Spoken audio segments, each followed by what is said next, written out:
think of what the rest of the world was like at the time. Now we're used to a president serves 2 terms, and that's the way it is. So that's what we're used to. But the world at the time was a different place. I mean, the world at the time was generally, governments were run by monarchs or sultans or,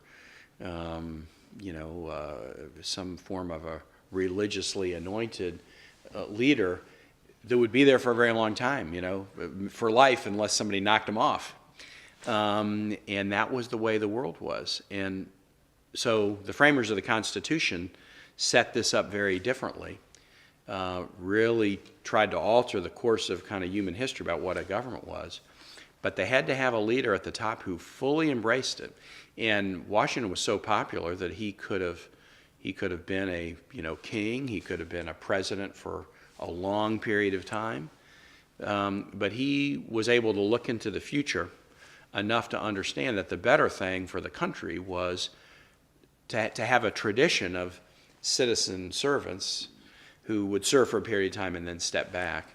And it wasn't all altruistic. He also had a deep love for his family in Mount Vernon and the quiet virtues of life, reading and other pursuits, farming and making whiskey. Thank goodness. That's one of the things I love about him.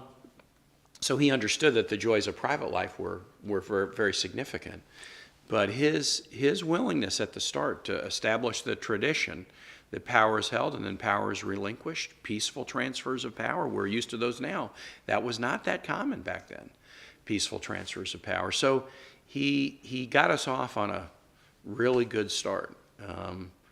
Still look around the world today. Peaceful transfers of power in big swaths of the world are still the exception, not the rule.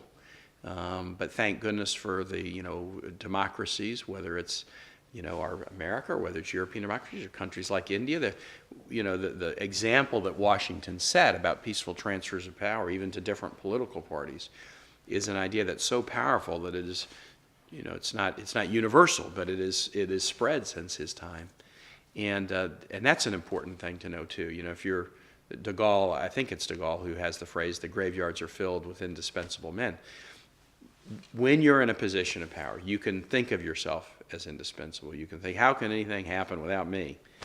You have to have a humility, which is ultimately a spiritual humility, to recognize that life's gone on before you, life's going to go on after you. The institution that you may be the head of, whether it's a university, a business, being a governor, being a senator, it's going to survive.